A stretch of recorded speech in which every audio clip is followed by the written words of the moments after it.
Hello, you guys. Good afternoon. I just wanted to come and talk to you guys for a little while. Nothing set in stone to discuss. I just wanted to jump on and talk to you guys for a little while. So, y'all, I think that my kidney stone is gone. I think it's gone. Okay. Now, let me tell y'all why I'm not sure if it's gone. I'm not sure if it's gone because so the way that they wrote the report, I think I saw the report before like all of the edits and stuff were able to happen. So I think the information was put in and this the punctuations are lacking in the report. So I can't tell because I'm not sure if some of the impressions are blended together or if they should need to be separated apart, right?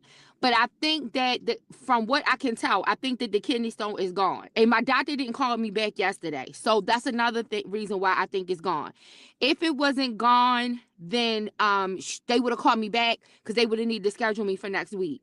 So I think that the kidney stone is gone. What she explained to me yesterday is the reason why the tenderness probably increased and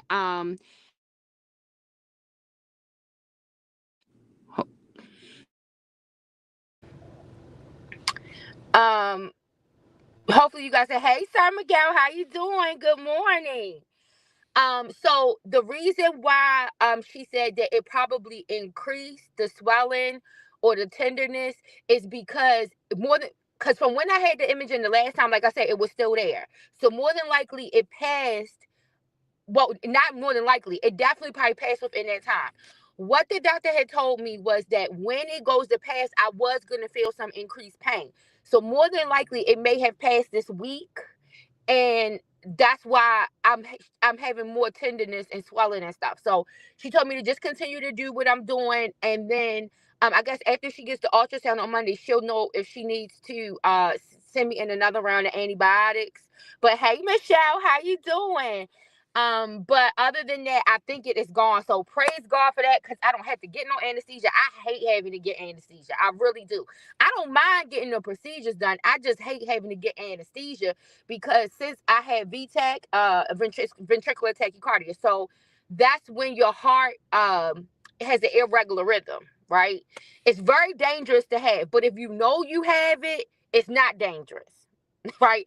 And I've had it all my life when I just didn't know. The symptoms have always had happened to me all my life. I just didn't know that I had it because since I had it when I was a kid, I thought everybody had that. I thought when everybody ran, their heart started to hurt and all of this other stuff. But basically, VTach is like having mini cardiac arrest.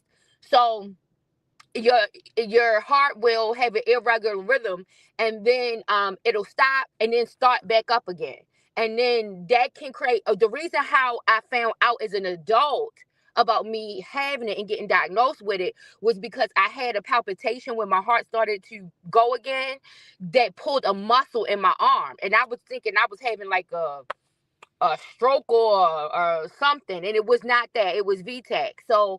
Um so when I go to have anesthesia, I got to do all of this stuff with the cardiologist before.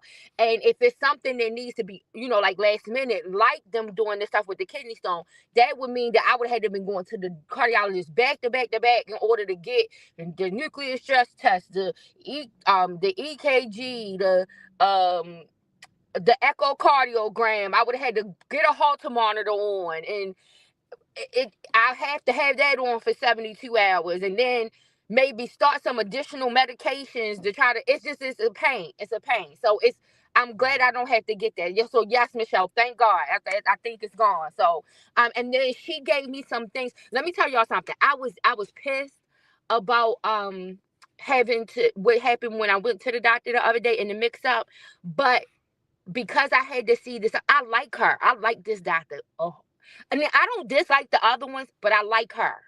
I really, really like her. So I was a little bit mad about what happened, but and I like that office over there a little better. I like that office over there a little bit better. So that was, and that's the thing about me, y'all. I might get upset about something or whatever, but I'm always going to find the good in the experience at the end, right? I'm not gonna hold on to it. Like I was that day that happened, I was pissed off.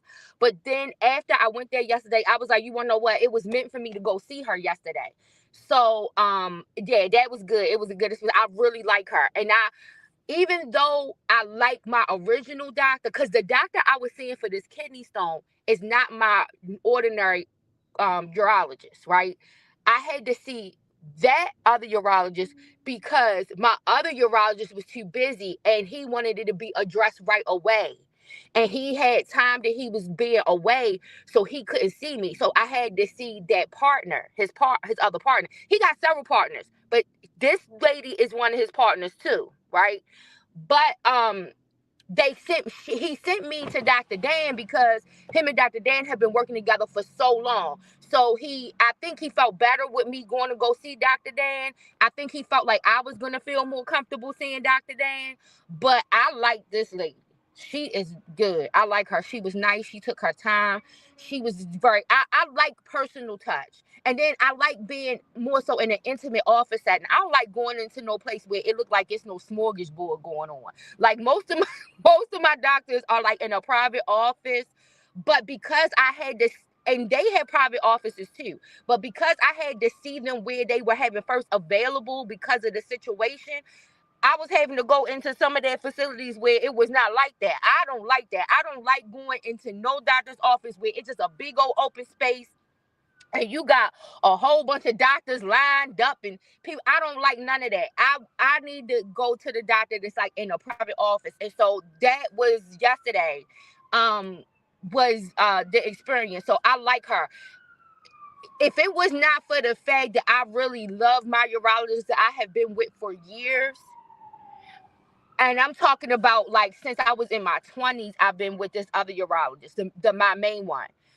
I would want to switch to her, but I think she's going to be my backup because I like the other doctor. I like Dr. Dan, but I like her better than Dr. Dan. So that turned out to be a really good experience. So what ended up happening was I was able to get the x-ray done yesterday to be able to tell if the kidney stone was still there. But I couldn't get the ultrasound done yesterday to determine where the source of inflammation was coming from. So I got to go back Monday afternoon in order to have that done. Once she sees that, then I think she can know if she needs to prescribe me something else to like help deal with the inflammation, or if the inflammation is like going to resolve on its own or something. So that's the only other thing I got to go do. So Monday afternoon I got to go just have that done, and then once I have that done, then it'll determine whether she puts me on another round of antibiotics or whether I'm okay to just move forward. But I did have to use the heat and pass some yesterday because I was having some tenderness, but she said that is to be expected because once it passes, that area is trying to repair from all of the trauma that happened in that site. So she gave me some tips on what to do to try to prevent from um, the kidney stones from recurring again. Not that I can definitely prevent them, but she just gave me some things to do in order to try to help prevent them if happening in the future. So it was really good. I had a really good appointment with her yesterday. So you guys, I wanted to come talk to y'all about a few things. Okay, so did y'all see this service member who placed the bet on Maduro that Maduro was going to be removed from office? Did y'all see that? So listen, y'all. And this ain't just any old service member.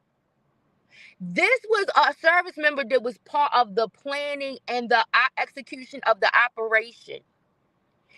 He placed a bet on one of these. I didn't even know they had these bet sites. I gotta read like more into it. But some kind of bet site where people can make bets on different things going on, like just some random shit. And apparently Trump and his family had some connections to these kind of betting sites, right? So he placed a total of $33,000 that he placed bets on. So I don't know, because the way it said a series of bets. So I don't know if all of the money was just on Maduro being ousted, or if it was him being ousted and then other things that predicting that will happen um in the process of the ousting, right? But it says that it was a series of 30 it was a series of bets that totaled 33,000 that he paid out of his pocket. He made $400,000 off of it. $400,000 he made off of it. He's been indicted by the DOJ, right? But this is a service person who used their United States intelligence in order to place this bet on an operation that he was a part of. When they went to go ask Trump, Trump said, well, the whole world is just turning into a casino. This shit, you cannot make this shit up. This is why that man was selling United States intelligence as part of a fundraiser for one of his super PACs. Talking about they can get his private security briefing. Like, this is crazy as hell, right? I don't know what is going on in this world, but this is crazy. So listen, y'all, this is another thing I was thinking about. So, as like, you know, I like I said, I deal in the true crime community, right? So a lot of things I deal with crime, it deals with people, but it deals with people doing right and wrong. What's right and what's wrong, right? It's society, because that's what true crime is all about. True crime is normally about the fact that somebody did something wrong and it led to a bad series of events. And so I was just sitting back, and as I like be watching different true crime communities, and I just got to say that there are some crimes that everybody knows that the people committed. And the question is not, did they commit the crime, right? The question is, can it be proven in a court of law? That's the question, right? But I think that sometimes people get God's law mixed up with man's law, right? And then they be trying to find a way, some kind of way to attach God's law to man's law, right? And be trying to push God and give God credit for stuff that God ain't do that. He might have allowed it, but he ain't do that, and he ain't in that, right? And what I mean by that is, God is not going to let you take no. God is never going to be okay. Or at least that's my opinion. I don't think he is. God is never going to be okay with somebody taking a whole bunch of lies and getting away with a crime on a whole bunch of lies. That's just, to me, I don't, there is nowhere in universal law that I can reconcile that being the case. Man's law will let you do that. God's law is not going to let you do that.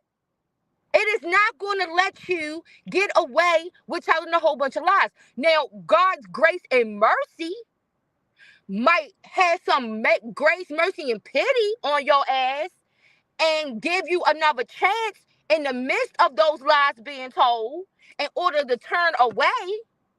But he is not okay with a pack of lies being used to get somebody out of some shit. And I think the reason why that's a misconception, and this is why I wanted to talk to y'all about it.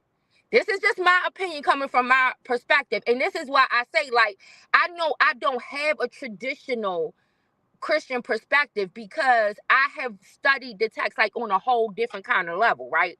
So I have studied it for its divine application, but I've also studied it for its literary value. So there are some things that I'm able to sift through. That's when the scripture is saying, study to show thyself approved, a workman that needed not to be ashamed, rightly divided the word of truth. When you are grappling and sifting through it, right, in order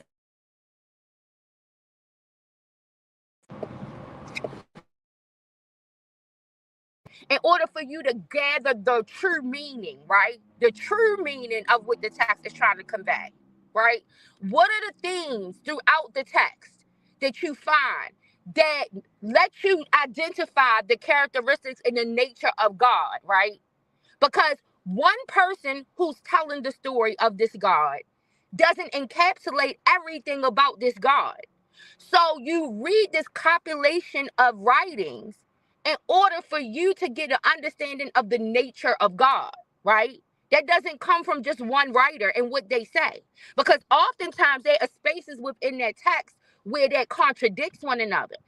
And I think that this is where people get confused on the true nature of God and what it is that he actually accepts when it comes to justice, right? His justice, not man's justice. Man's justice lets you go into court, tell a pack of lies, not hold any accountability, omit a whole lot of information in order for you to get off for a crime you know you did, right? That's man's justice. God's justice does not quite work that way. But his grace and mercy will work in your favor by you doing that sometimes, because he is always trying to get you to turn away from what is wrong, right? So when the question gets posed, what is between good and bad? The thing that's between good and bad is God, right? And what I mean by that is you have an option to do good and you have an option to do bad, right? And based on what you choose, there is going to be some type of response, whether it's a good one or a bad one, right? And sometimes when you choose that bad one, the section you go in between that space of good and bad, God will still, his grace and his mercy is in that middle. It's in the midst of it. It's in the middle of it. So sometimes we make bad choices. And because God extends us some grace and mercy when we don't choose the good and we choose the bad, we confuse that grace and mercy that's in the middle between good and bad for an excuse and justification and not having to be accountable, right? For what we did. And sometimes that sends us on a trajectory where we think we can keep and continue doing that. It just like when Apostle Paul says, shall we continue in sin that grace may abound, right? So he provides the prescription for you of what's in between good and bad. God is in between good and bad. But the real question is, do you continue in sin that grace may continue to be extended, that mercy can continue to be offered? And in his response, he answers the question himself. He rhetorically poses the question and then he answers it. He says, no. No, right? Because that's logic. That's logical. You can't think that you can continue doing the thing that you used a pack of lies to get out of, that God somehow allowed grace and mercy to intervene and allow you a way to escape, even though you didn't hold any level of accountability, because he's giving you the opportunity to correct course, but you don't correct the course. You keep going in the wrong direction. Well, at some point, that's when divine justice catches up to your ass, right? And that's for all of us. I'm no exception. At some point, divine justice catches up to your ass. And divine justice doesn't look like God's justice. I mean, does not look like man's justice. And sometimes divine justice will allow something to happen to you that people might look at and say it's wicked, but they don't understand that that is God's judgment because of what he know that he's allowed you to get away with. Why? And you continue to go in that direction, and he has to permit it because it's in his permissible will in order for you to be a free moral agent. In order for you to participate in this universe as a free moral agent, he has to give you the opportunity to choose what's good and what's bad. He's able to intervene in the middle of that space with grace and mercy. But once you have overextended, you might get something exacted on you that other people might look at and don't think is fair. But it's obviously it must be some fairness. It's some kind of, because his justice is his ways and not our ways. He is not a man that he should lie. He is not a respect of person. That's his characteristics. His characteristics aren't when John is talking in the book of John saying the disciple whom Jesus loved. That's the scribe, the person who wrote the book of John, who interpreted that way. And of course he interpreted it that way because he's the writer of the book that is authored by somebody else. It's not even by John the disciple. It's penned by somebody else, a scribe, right? But it's written, the book is written by someone who has that perception because of their relationship. That does not mean that is the characteristic of God, that he loved John more than he loved all of the disciples. That's how Jesus made John feel. So that's what he expressed, right? The same way how the writers of, hold on, you guys.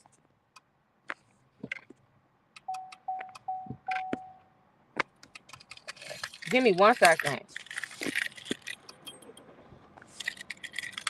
Okay. Sorry, you guys. The same way that the writers of the books that discuss David, right? These are David's scribes. These are people who've come from the house of David.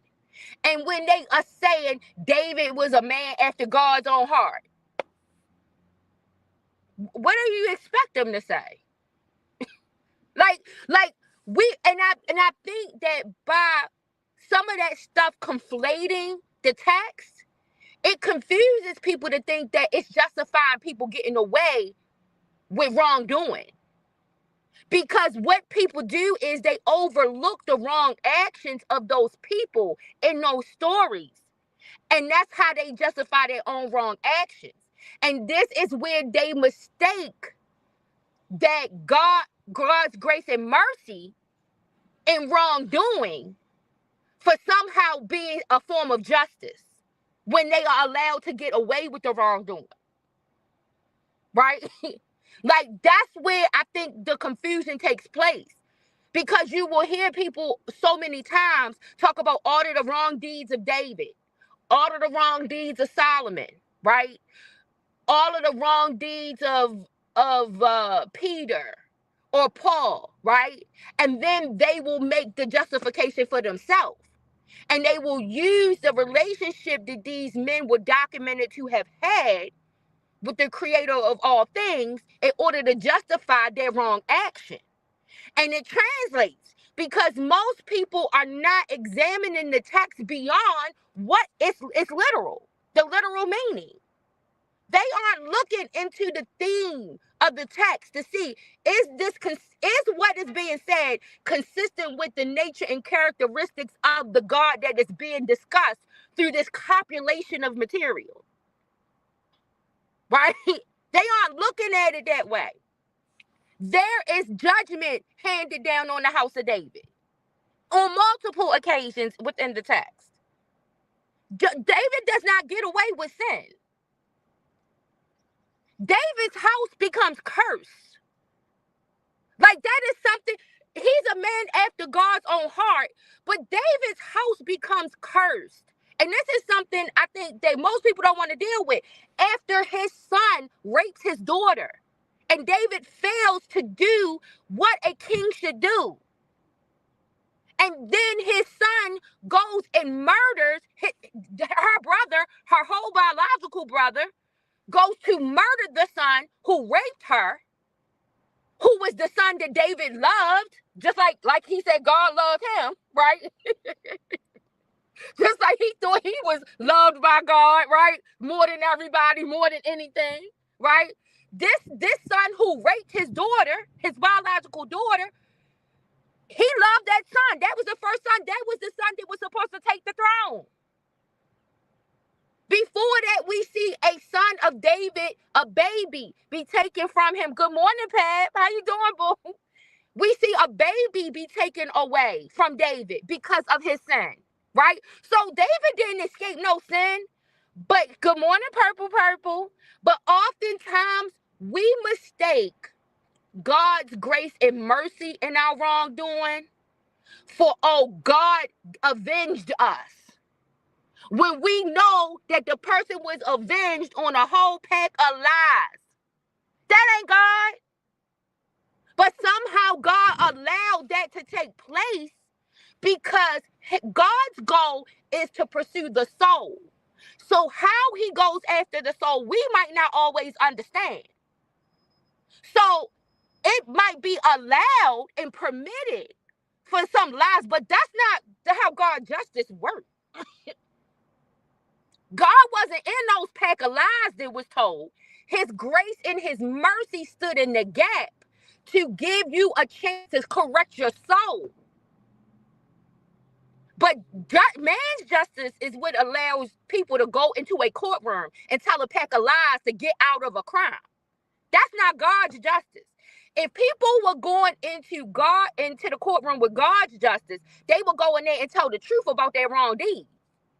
You don't never see nobody. You don't never see most of the time anyway. There's some, but you hardly ever see people who proclaim to be Christians when they get into some trouble, right, and gotta go deal with the law, and while they praying and asking God to save them from their calamity, their own calamity that they created for themselves.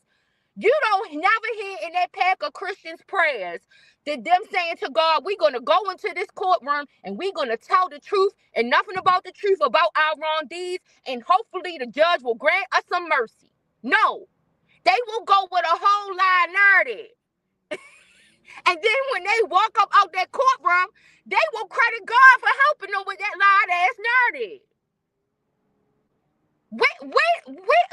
Where is God in that? Where is God in that? But like I said, I think oftentimes it is confused what God's divine justice looks like. Because yeah, it's true, man. Like, you go in there what you know is a whole bunch of lies. And then you giving people advice, pray to God, God's gonna avenge them. You know that person guilty is fucking sin. Right? And the quote unquote Christian thing to do would be to tell the person to go in there and ask for the mercy of the court. The same way how you go and ask for God's grace and mercy. But no, what do we as people, we substitute man's justice and put it and make it like it's God's justice. We make it like it's divine justice. We think that the two things are synonymous. No, those two things on two different trajectories. Because man's justice appeals to your flesh. God's justice is dealing with your soul. So sometimes some things that probably should happen to you, he let you take them lies and don't let it happen to you because he's attempting to pursue your soul. But once you keep making these decisions that keep getting you back into this calamity, sometimes that justice comes down like a hammer. And people don't understand it because they can look at it and say, oh, they didn't do something so bad. That wasn't so terrible. Why is this person being crucified? You ain't look at all the shit they got away with on a bunch of pack of lies previously. You omitting that. And the reason you're omitting it is because you're measuring it by man's justice and not divine justice. You think that somehow God cares about man's justice when he's pursuing the soul. He doesn't care about that. In his pursuit of the soul, he is going to do what is necessary for that soul. And in some instances, allowing somebody to get away on a pack of lies might change the trajectory of their life because they might turn away from it. But what do we see too often? When people think they done got away, they become arrogant, and along with that arrogance comes thinking that God helped avenge you in your wrongdoing. That's where the arrogance starts to build up. Is you somehow thinking that you hold some kind of special weight with God, that he's going to help you use a pack of lies to get out of your wrongdoing. A pack of lies that probably injured someone else. as if God doesn't care about that someone else that was the recipient of that injury.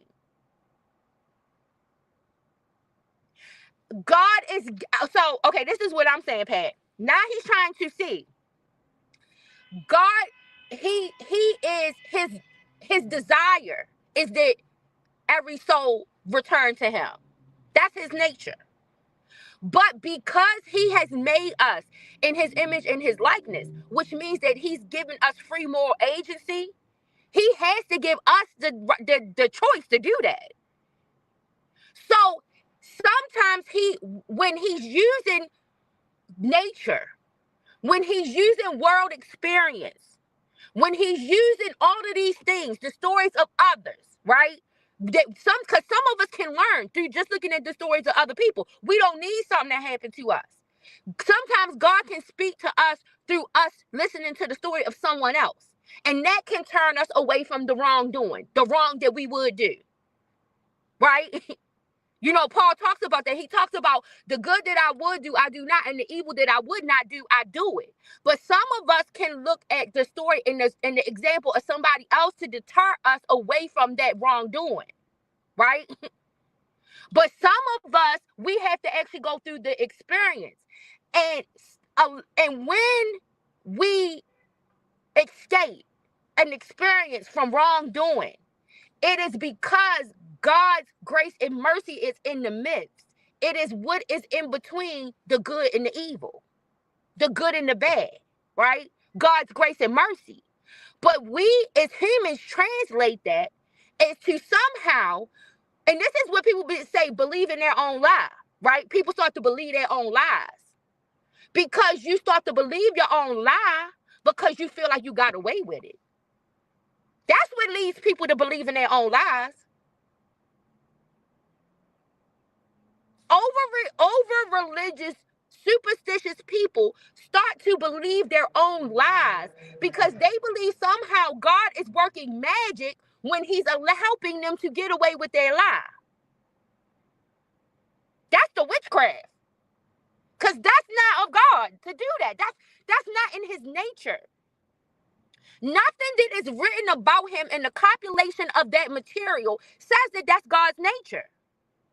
There are things that man can read, when they read, misinterpret it as that. That is why the magicians who Pharaoh brought into the court thought that they could perform the same miracles that God could perform.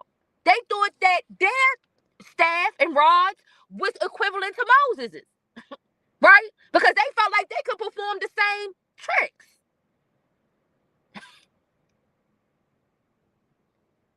But what happened? Moses' rod swallowed those up. Because that is not the nature of God. Witchcraft is not the nature of God. Using deception, manipulation, coercion is not God's nature. To get justice, to get to the place of justice. But oftentimes, that is why people confuse it. Because they look at what a man or a woman was able to get away with from telling a lie, and they take from that story that it's okay for them to get off on a pack of lies, and that God is going to bless that. And in allowing it to happen, that somehow God avenged them in their quote unquote place of trouble. Well, why was you in the trouble? You was in the trouble because you had placed yourself in a place of trouble. But that accountability never has to be taken because you say it was God. God knew I didn't do that. You knowing damn well you did it. The court couldn't prove it. The man's justice allowed you to be able to use a set of lies or omissions or the right to remain silent to not be found guilty of it. But the verdict that man hands down to you is not God's verdict. And sometimes God will use the verdict of men in order to deal with you under divine justice. Because he's let you get away. So he will allow the corruption of men to get your soul right. Even when you think that it's a witch hunt and somebody's coming after you and you didn't do nothing this time. I only did a little bit of it this time. I ain't do a whole bunch of it this time. Or I only skirted the edge this time. I didn't go all the way into it this time. God said, I told you to leave it completely. And you didn't listen. So guess what? I'm going to hand you over to the corruption of men and let you deal with their justice. And then with the hopes that your soul some kind of way then realizes what you've done.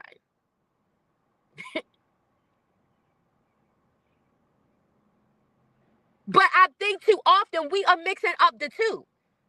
And that's why a lot of times when I hear that, and I just laugh, because it's like, why? How do you think? I don't think that. I don't think that. I told y'all, when my son got into the predicament, as bad as I could have done a whole lot of things to help my son to get out of that situation, my core couldn't do that. My core couldn't do it. For several reasons. Number one, I did not feel like it was right for me to do as a parent, to teach him as a parent to do that. Secondly, I knew that it was going to be on a whole bunch of lines. So I went in there and let him know, listen, he could have chose to do something else. He didn't have to listen to my advisement, listen to my counsel. We live in a world that teaches people to do the opposite of what I was instructing him to do. But my instructions were, you are going to go in here and admit to what you did. All of that stuff you don't gotta say, you don't gotta go in there. He was in a predicament where it didn't even call for him to go and say what nobody else did because he was at the top. So you're gonna go in there and say what you did. I don't know what these people did. I had nothing to do with what these people did. That kills the conspiracy right there. I had nothing to do with what these people did. This is the interactions I had. I don't know what they was doing. This is what I did. This is what I'm admitting to. And you're going to take what you get. You're going to ask that judge. You're going to get some letters. You're going to get a whole bunch of other things. And this is the route. This is the place that we are going. But you don't have a lot of people. And it was only me. And I was scared. He could have been facing a lot of years, a lot of time. We had no idea what the outcome would be, how it would turn out. But I could not advise my son to do something other than that. It was something in my core that I could not go in there and say to my son, you're going to go in here and lie, omit, you're not going to testify, you're going to make like you didn't do this, because to me that didn't appeal to the God in me to tell him to do that. I felt like I would be abandoning my responsibility as a parent to tell him to do that, even though we deal in a system that allows that to occur. But too often, you see people who okay, I'm going to give y'all another example of something that was out here, right? So when we were watching the Young Thug trial, the YSL trial, right? And remember when Thug got when he took the plea deal, and people misrepresent that. You hear the people out here talking about, oh, Thug got off. He didn't get off. He took a plea deal. But they interpreted that he got off, that he got away because he's not in jail. So they don't care that he got all of these years and he got to be on parole, probation, whatever it is.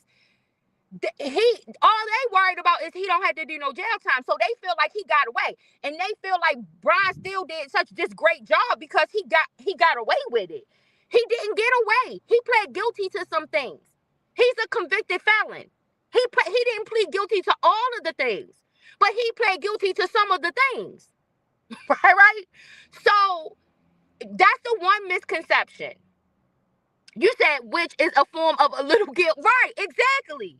Like he's guilty, right? He pled guilty. He is a felon, right? But after the three, I think it was 3 or 4 now, when Thug took his plea deal, I think it was 3 other ones that took the plea deal, right? And they exited the case. And you only had the 2 left, Gotti and Shannon, right? And they were going through all of the material for the remaining defendants. And according to man's level of measuring evidence, right? There are some places with some of the charges that I felt, I don't know if I could have said without a reasonable doubt, right? But there is one charge. There was one act. There was one thing that, in my opinion, I felt like that those last 2 defendants was absolutely guilty of. Now, this is the thing. I think I could have found them guilty of the other ones too. But it was one in particular that bothered me, that jury did not render a guilty verdict on. And the one crime, the one that bothered me, was the murder of Shamel Drinks. The murder of Shamel Drinks, they did that. And I don't care what nobody say. I know what was put forward to try to create some doubt on whether or not they committed the murder. But I think that anybody who sat there and tried to analyze that video and tried to make it appear that Shamel Drinks was not murdered by those 2 men in that car, it is dishonest. It's a pack of lies. You are doing that because you are already on a side of the story. You have already drawn a line and placed yourself on a particular side of the story. They killed that boy. Now, I can say that I believe that they killed Nut, but I can't say that I believe it without some doubt. I think there was much more room for doubt when it came to the murder of Nut, right? I think it was some doubt on how much of the little intricate details that they were trying to attach Thug to some of these other things, right? But when it came to the murder, I ain't talking about the RICO, no, I'm talking about the murder. When it came to the murder of Shamel Drinks, they did that.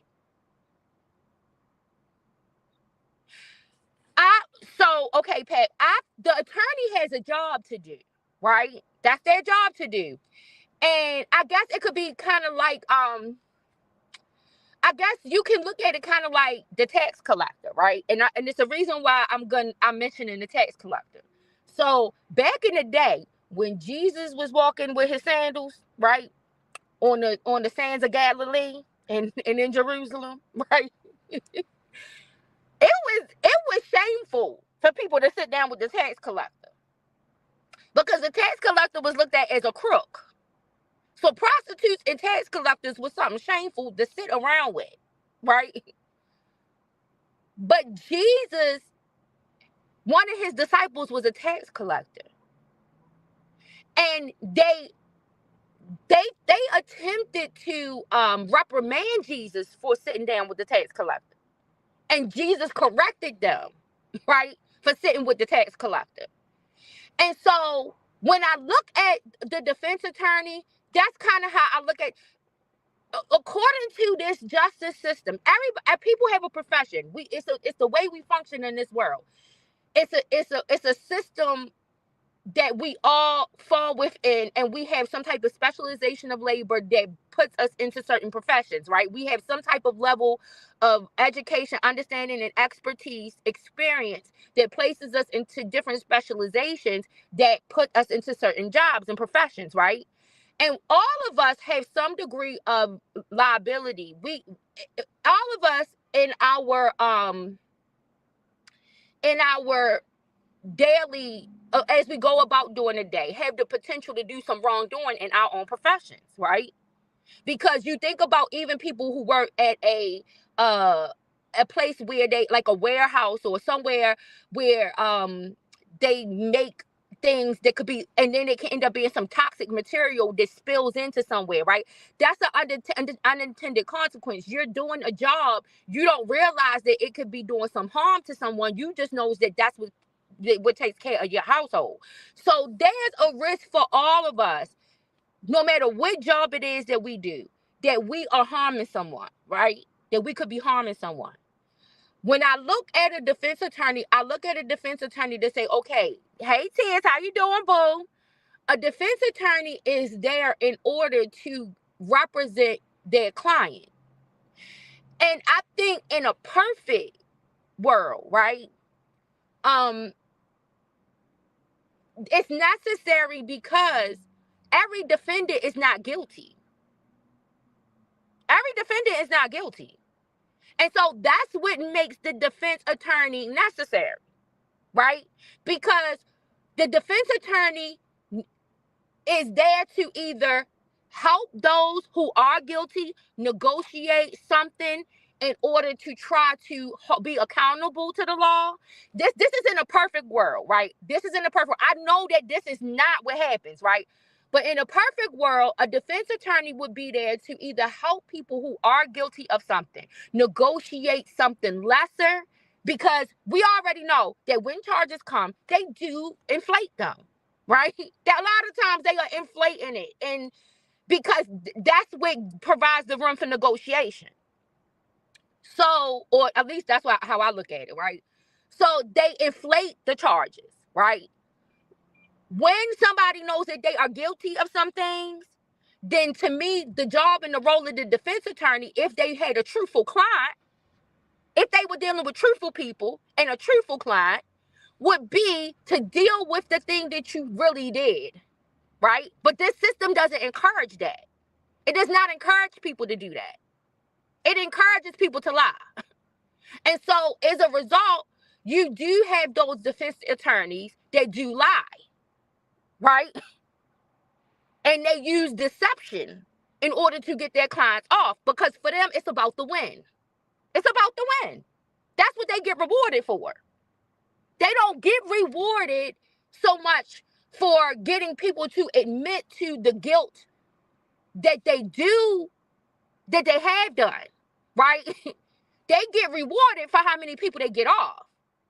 And so just like how you see when you hear people say on the internet that people do things for clicks, likes, and views, that's what a lot of these defense attorneys do.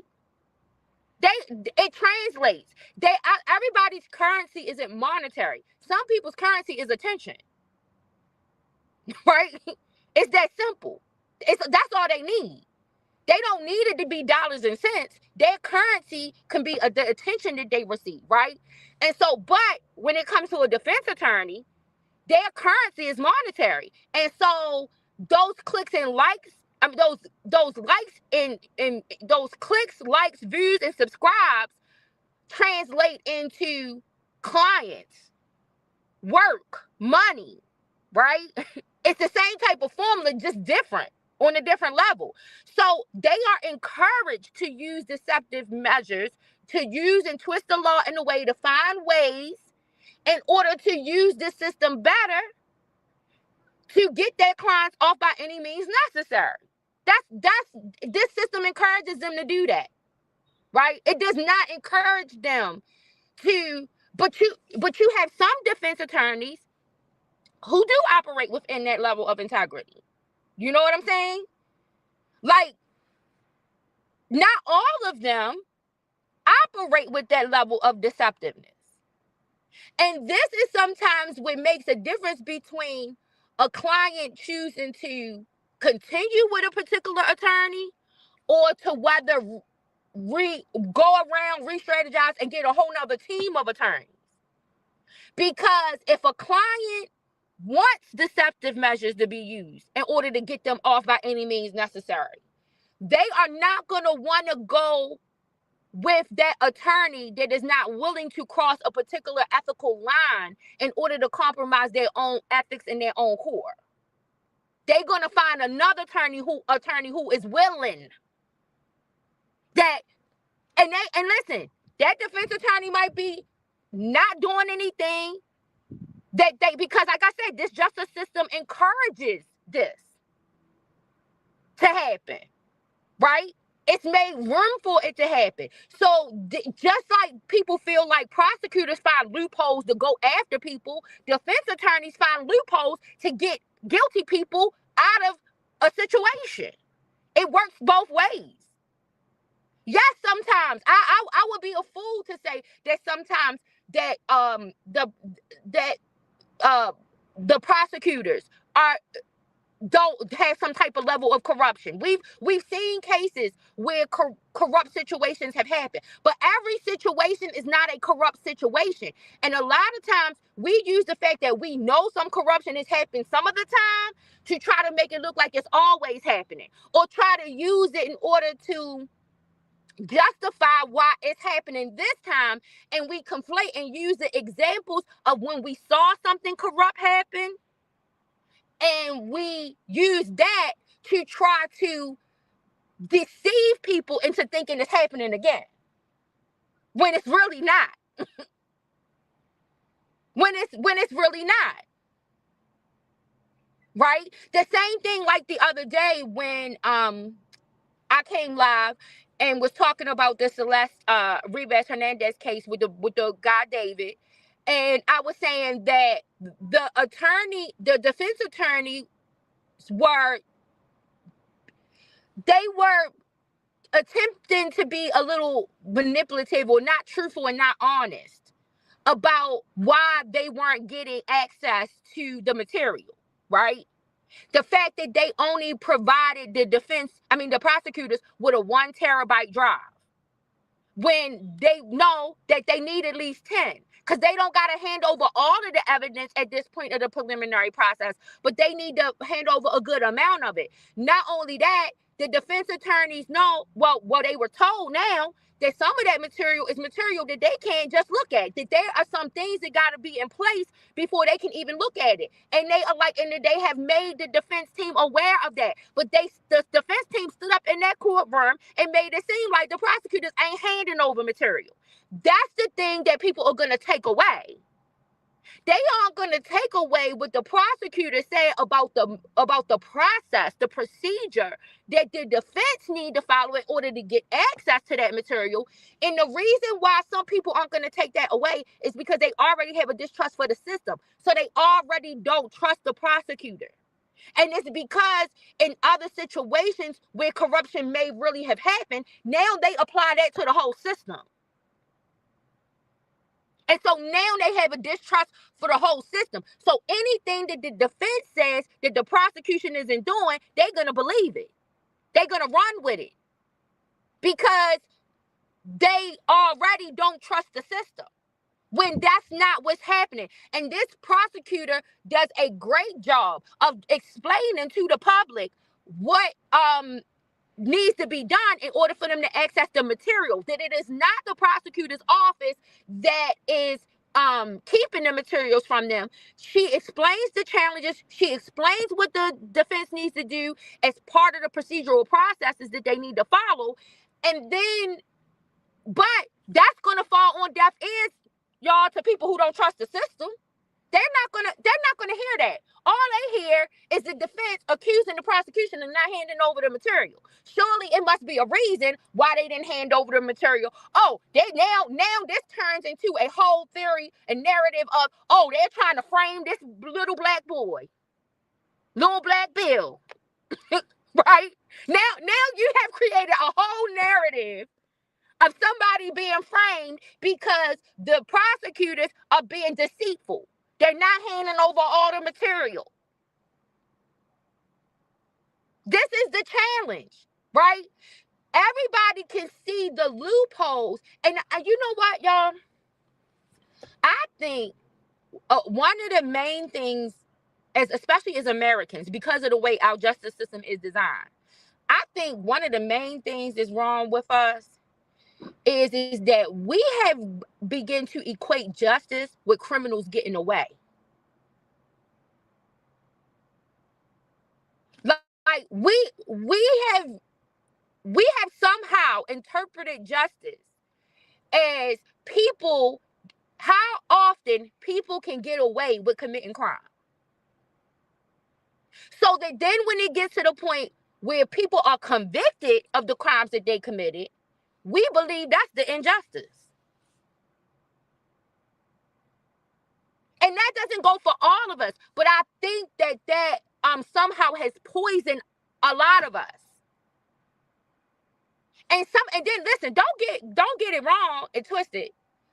I'm always intrigued by how somebody gets away with a crime that I can clearly look at the evidence and know that they committed.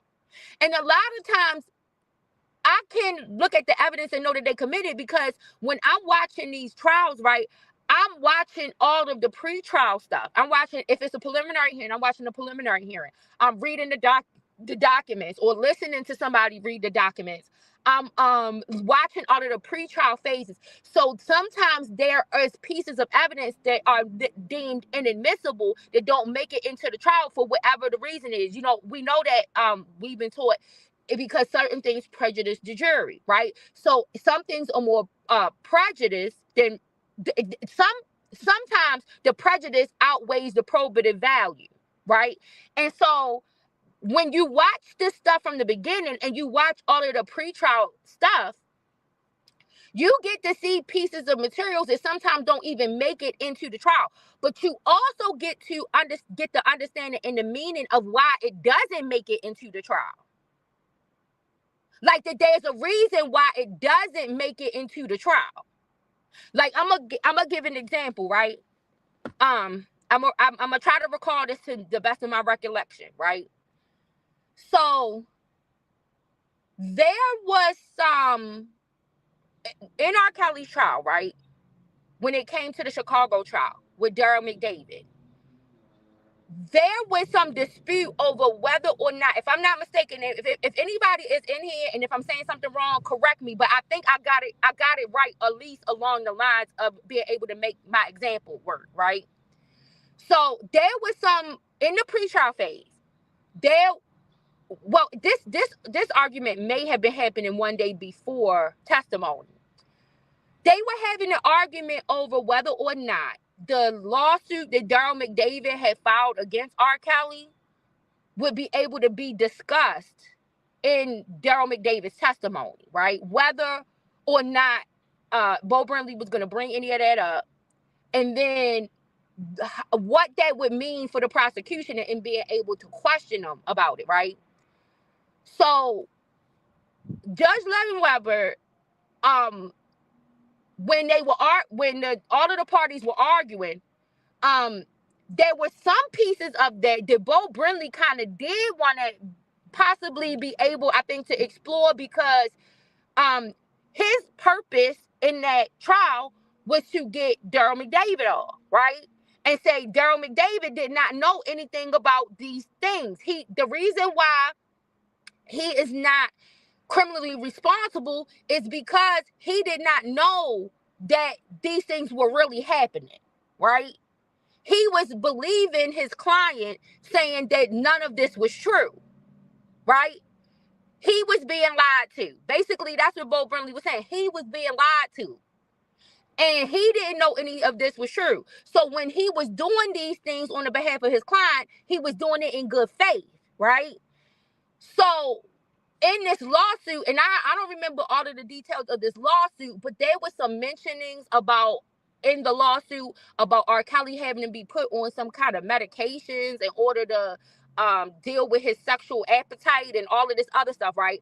And so Jennifer Bongine used that to argue why she did not want certain things from that to be admissible in the test, in court. Judge Levin Weber agreed because he agreed that bringing certain pieces of that lawsuit and discussing certain pieces of that would be more prejudicial than probative. That even though it might help out Daryl McDavid, the lawsuit that he filed, it would prejudice the jury against R. Kelly. And so the judge made that piece inadmissible, right? Okay, so the reason I'm saying that is because I So when you watch the pretrial part of a hearing, of a case, we get to see what's not admissible. We get to see why it's not admissible. But it doesn't take away from the fact that we seen and heard those things, right? And that gives us some indication. And that is why sometimes for us that are not the jury, it's not about a person allowing a person to be innocent until they are proven guilty. As a person that's a regular person out here in the street, I am able to assess guilt by the information that is presented. And I don't have to look at whether something is admissible or not. All I have to look at is how it's presented. That's for the jury to do. But I can come to a conclusion about the guilt or innocence of a situation based off of all of the information because I'm looking at all of it. The jury has to make that decision because they want the jury to be able to assume innocence until they look at the evidence in the case. But that's not for us. How do you think charges ever come about in the first place? There's a prosecutor that thinks a crime was committed. There's somebody who made a judgment and an evaluation to say something happened. And us as normal people are going to do the same thing when we see certain things. There are things that we are able to see that jury may not have ever seen or know about in the trial. And we know because we watched the trial from the pre-trial phase. We are seeing evidence and certain reasons why it's left out. Not because it has no value to understanding whether this person really committed the crime. It's because it might interfere with the person's due process. That's why it's left out. It can end up creating some type of civil rights issue, civil rights violation that could end up getting the person off. It's not because it's not facts. It's not because there's no truth in it.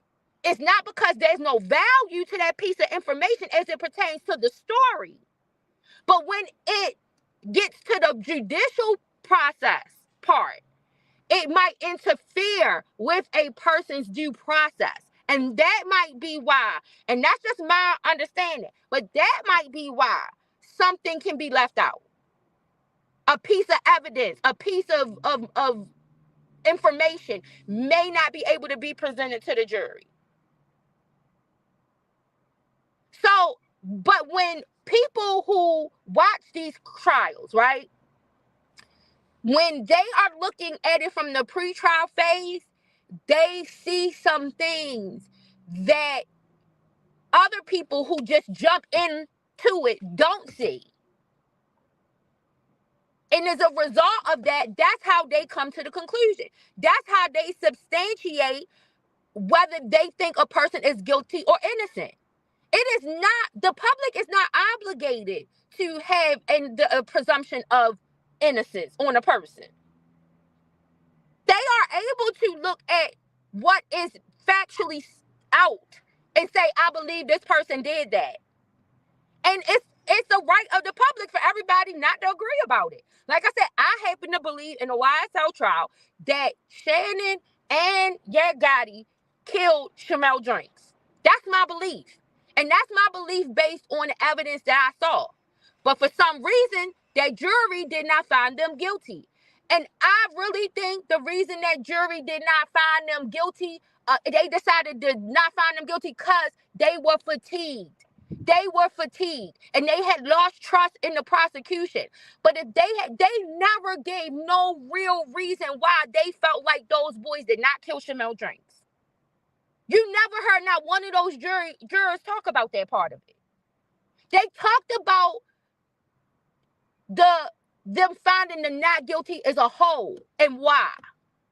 But they didn't go down to the specifics of each individual charge and say why they did not find them guilty of those things. Like I said, anybody who looked at that video, I can agree. I can agree with this. I think that it was probably not beneficial to the prosecution that they did not look more into the other vehicle that was on the road the same night of that shooting, right? That did not work in their favor. But I don't think that that was enough for them to not find them two boys guilty of that crime based on what was seen in that video. But you had so many people that were out here that was trying to twist what was happening in that video, and the public was buying it. The public was buying it. And I'm sitting there looking at the video, and I'm saying clearly, they shot this boy. They killed this boy. But you watched a whole lot of other people in a whole lot of chat groups, a whole lot of other groups, and they were believing the narrative that was being pushed by certain content creators when it came to that video. Same way we see a narrative pushed on another video that's out here that people be trying to, and some of the people buy the shit. Right? Same shit. People buy it because it's like there is a portion of America that we cheer on people being able to get away with crime.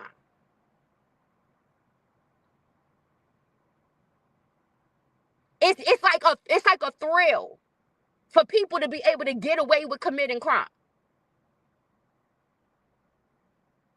And so now, like last night, when I'm listening to this particular account of the 764 cult that and I'm calling them a cult. It's an extremist group, but it's a cult.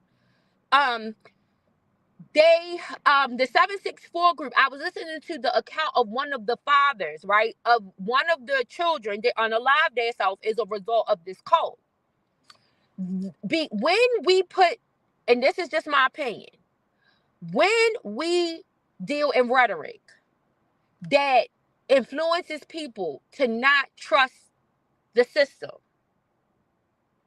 we are contributing to moral decline. That's what's going to happen. And in my opinion, I think that's exactly what we're seeing in the rising of these nihilistic extremist groups. These kids, these are young kids committing these crimes. We have made so much excuse for grown adults committing crimes and doing everything within the system to help them get away with the crimes that they commit, that the offenders are getting younger and younger and younger.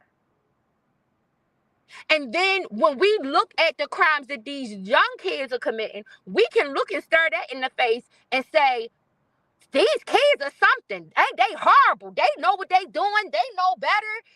Look at what they doing. They going and killing, and they going to go do this. And you want to know why? Because they have watched crime be excused in front of their face. And so now they have become obsessed with crime. Like, I don't think that we are understanding the role in society that we have played to this downward spiral. We make it seem like it's just these kids, and that we had our generation and the generations that came before us had nothing to do with this. And back in the day, this didn't go on and that didn't go on. You want to know why these kids are becoming perpetrators? And this is just my opinion. Because adult perpetrators got away with committing crimes against them and people silenced them. And as one generation goes to the next generation, guess what? Your perpetrator gets younger and younger and younger. Because that's how it goes.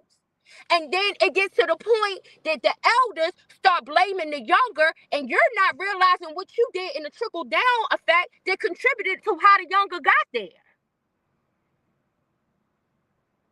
If you think child pornography is okay to do, and you accusing adults doing child pornography, why you think these kids ain't gonna think it's okay for them to distribute child pornography amongst themselves?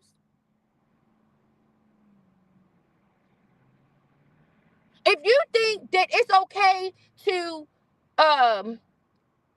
use forms of payment to keep people Exactly, Pat. Yeah, making it like it's crime is good, right?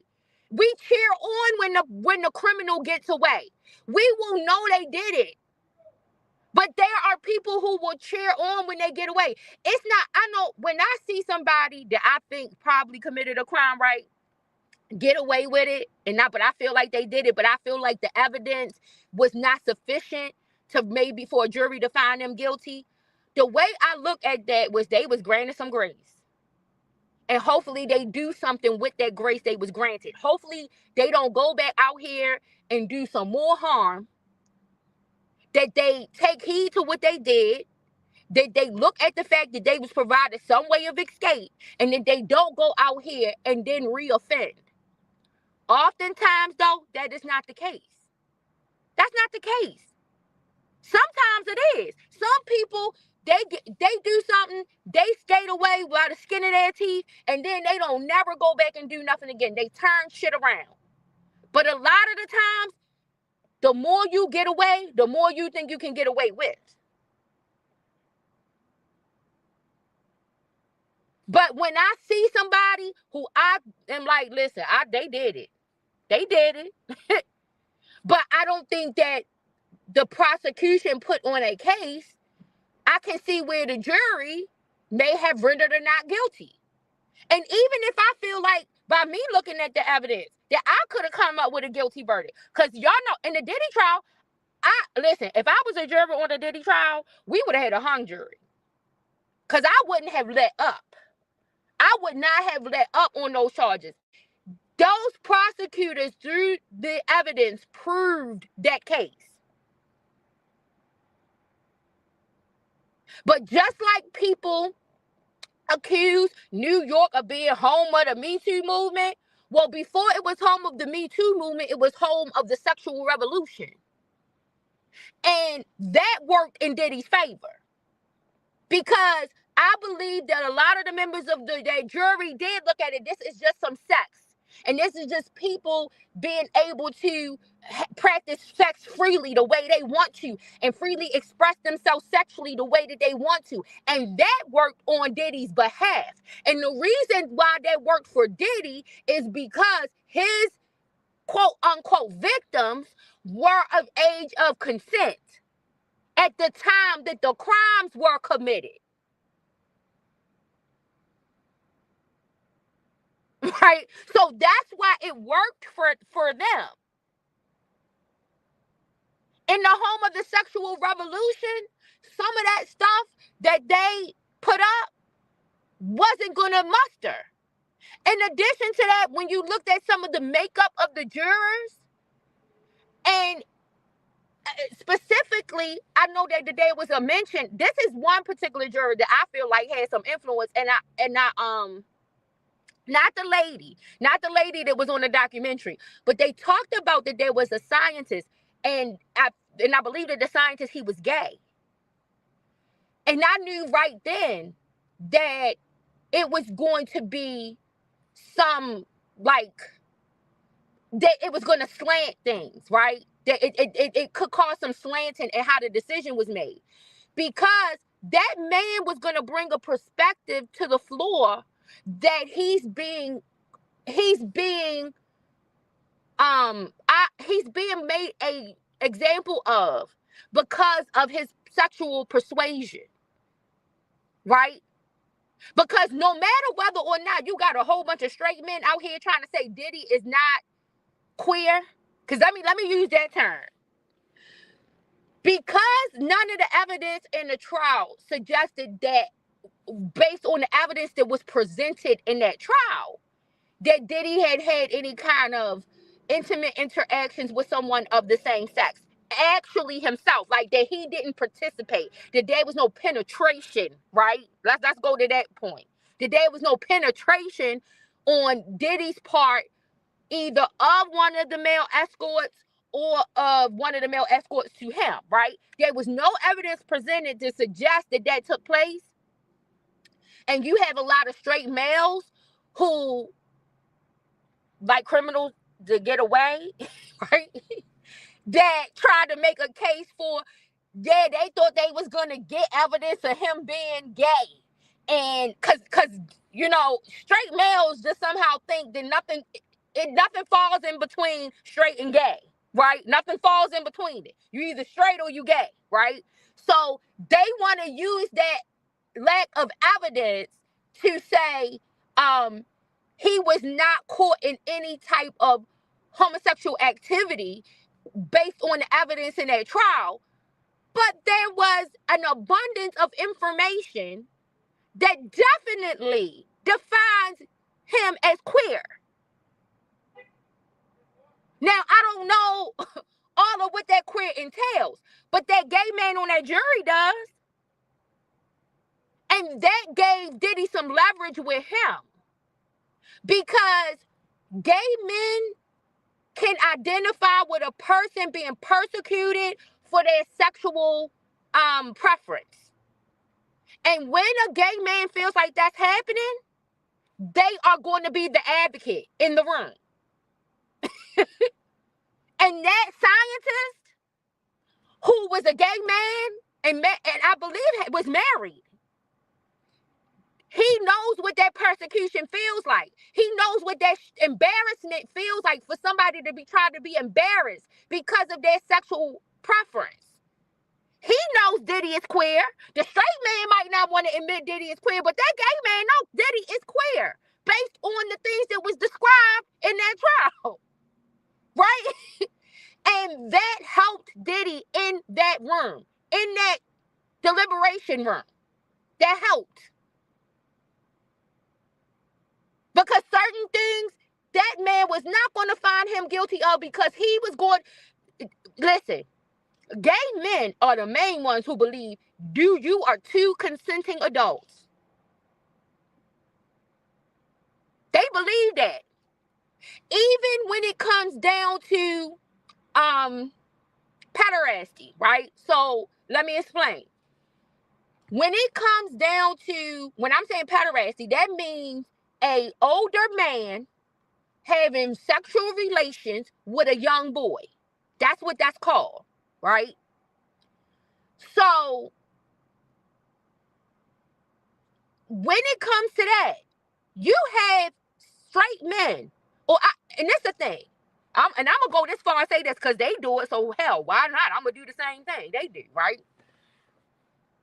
I don't know if all of these men are straight per se themselves, or maybe they have experienced some type of sexual assault at the hands of a male, and this explains their aggression in having this conversation, right?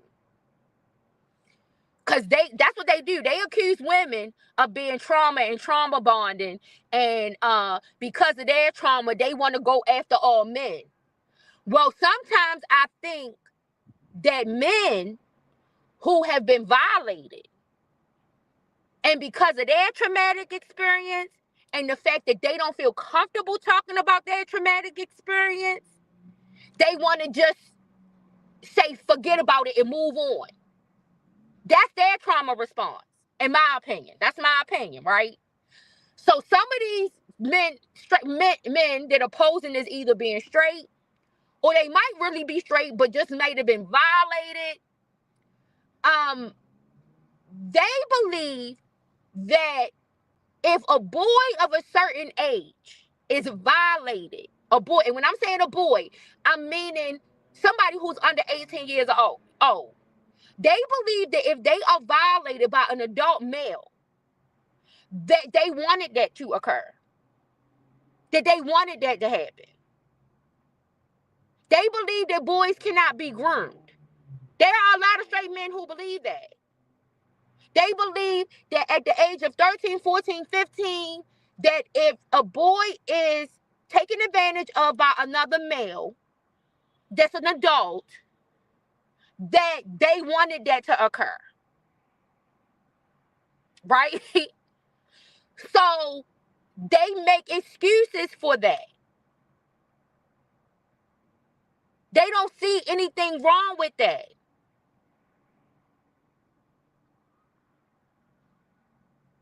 That's an okay thing to occur. And that's a lot of times why sometimes those male victims, in addition to the shame that they have, because of what it suggests about them sexually, that's why they don't come forward to talk about it. Because then when they do come forward to talk about it, they are made fun of because they are really not looked at as a victim. They really cannot discuss it. So then they might go on to adopt the same principle and then do the same thing and think it's okay for them to do that same thing to someone that's lesser than them. And when I mean by lesser, I'm talking about younger. When their time comes, they might think that, because now they got this urge, this Pandora's box that they didn't know about was opened up. So I don't want to admit it. I don't want to deal with it. I don't want to talk about it. But I know what that pleasure felt like. I know what that feeling felt like. So I'm going to go get somebody who's vulnerable, and I'm going to do it to them so that I can conceal it, so that I can hide it. And then I know that if at any rate, if it comes out that I did it, I'm not going to get blamed because they're going to believe that the boy was okay with it. Because he was old enough that if he didn't like it, he would have protested it.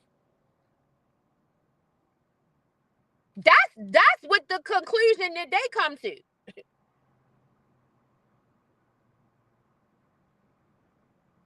So this is why you have this cycle that just continues. And then over time, and this is just my opinion, over time it gets worse. The more decline gets worse, the more decay gets worse. You can't think. That's why when I hear older people, I like the age group I'm in right now, right? Because from the age group I'm in right now, I can look at what my elders are saying, and then I can look at what the younger generation is saying, is doing, and I can see how to piece it, how to merge the things together, and how I can see how they got there from my elders being where they were. I see it. I see why we have a situation where we have these nihilistic extremist groups who are doing these things to young children. When we come from a society that silenced child victims. The generations before me participated in silencing children being molested. And I don't know why people don't want to deal with that. They don't want to deal with that because it makes them deal with their own reality. And as many people who try to say that the Me Tooers are trauma bonded, I happen to think that some of the people on the other side are trauma bonding with each other to try to keep up a system in a society where people don't report molesters. Because that's where they came from. That's what they used to. They're used to keep it in the home. Don't tell nobody. Not reporting what happened. So they want that to stay in place. But that's what created what you're seeing happening now. You're seeing somebody like a David who is 21 years old, and look at the young victims that he is choosing to go after. You see them younger. There are instances within this group where there are 8, 9, and 10-year-old children that have gone missing at the hands of 15, 16, and 17-year-olds because the perpetrators get younger and younger with each generation. But what do the elders do? They blame these young people instead of looking at what they did to contribute to it. There is a contribution that was made by the elders in this. They are not responsible for this. There is a contribution. Their silence in the molestation of children and not reporting predators, not reporting their own brothers, their own siblings, their own fathers, their own mothers, sisters. Just keep it in the family. Oh, it happened to everybody. Oh, you'll get over it. Stop being a victim. All of that language to try to shame somebody and speaking about what happened to them is what is now leading to us having a group of young people who the 15, 16, 17-year-olds are now torturing 8, 9, and 10-year-old kids. And as people of color, we don't want to look at it in the face because it will force us to deal with a harsh reality. We try to act like that this is things that only certain people of a clear persuasion do. No, all of these young people are involved in this. Take the time to research and go look at it. And these children come from all kinds of households. They ain't coming from just no single family, no ratchet, trifling black mama. They coming from Christian, Islamic, Jewish households with 2 parents, and their parents is a lawyer, and one is a doctor, and they homeschooled, and these kids are given luxury vehicles. They are doing this. This is what those kids are doing. That's what I mean by the family structure doesn't even matter anymore. Because the generations before us, and I'm talking about us this right here, the generations before us allowed the structure to be broken down way before you get to our generation. They think they didn't play no part in the breaking down of the family. They absolutely did. The breakdown of the family did not start with the introduction of welfare, like some people want you to believe. My opinion, the breakdown of the family started when the family was making excuses, and that this is whatever point, whatever century this was, right? When the family started making excuses for the children being violated. That's the breakdown of the family.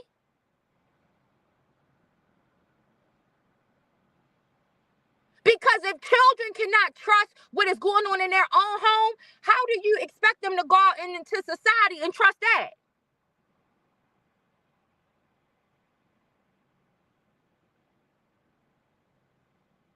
How do you think that translates out into society?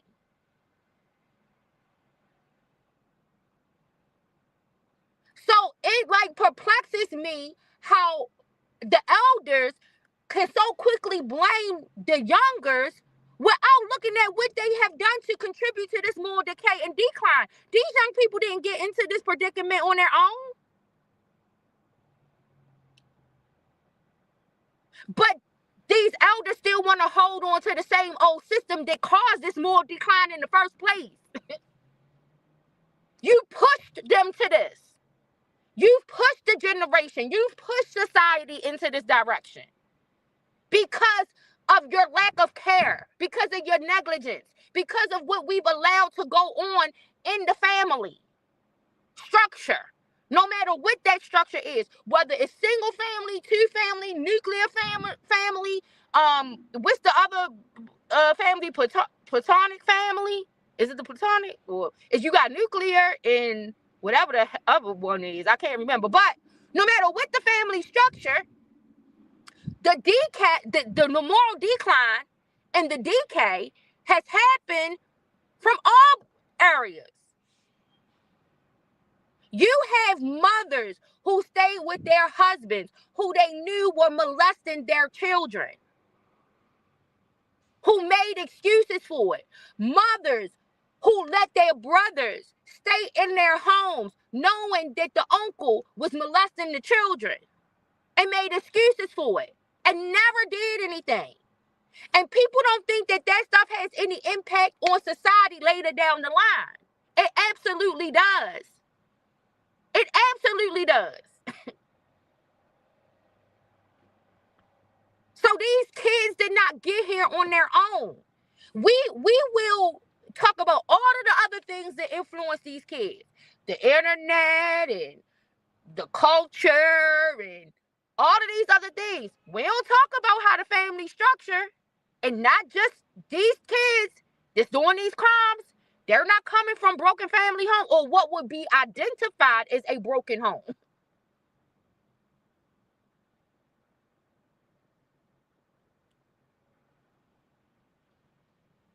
You said right. You said Monique showed that example in the movie, in the movie Passion. I don't know if I saw that. Precious. And Precious, is that what you're talking about? Or something? Yeah, Precious. Yeah. That's what I'm saying. This is happening. And Pat, this the thing. It's happening in homes like that one that was shown in Precious, right, with Monique. And it's happening in a rich white community with a rich white daddy that's doing that to his young white daughter who's driving a Mercedes every day to school.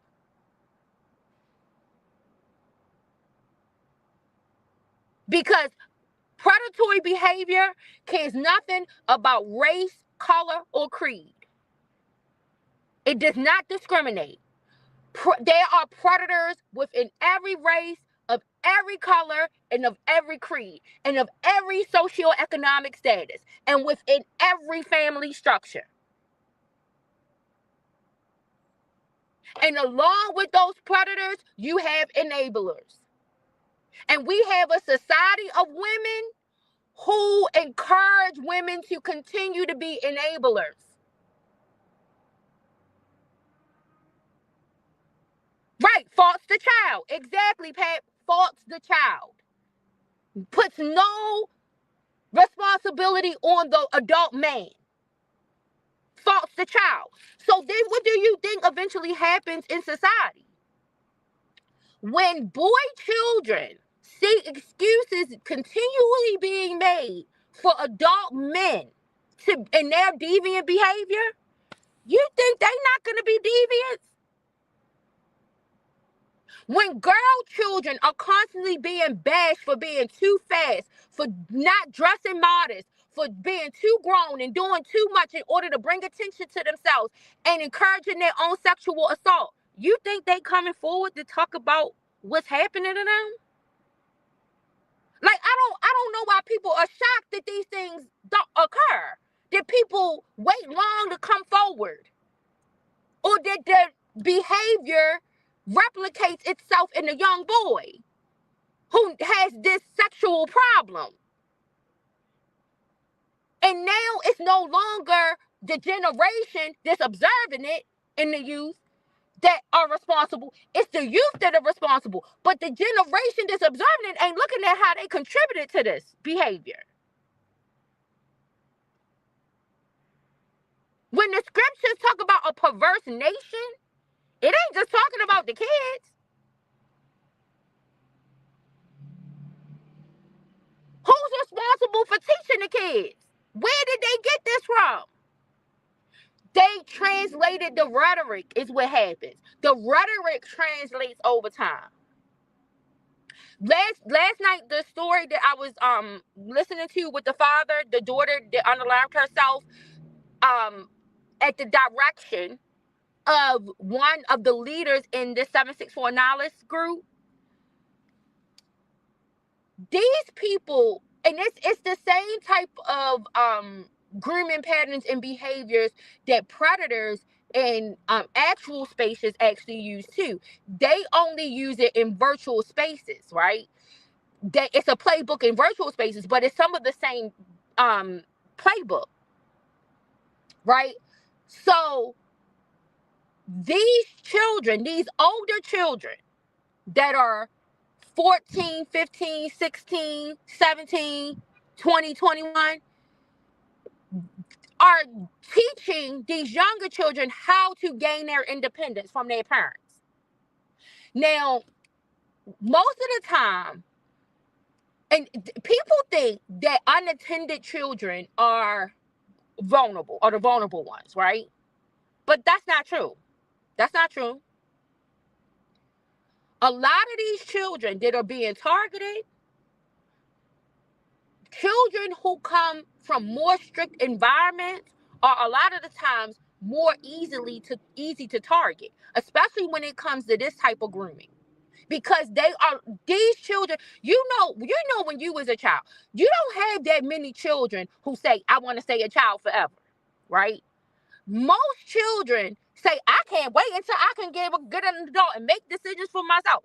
They don't understand what they're saying when they really say that. But most children, they go through a phase of saying, I I can't do nothing. Like, I can't wait until I become an adult so I can do what I want to do. You don't have that many children who say, I want to just stay a child forever.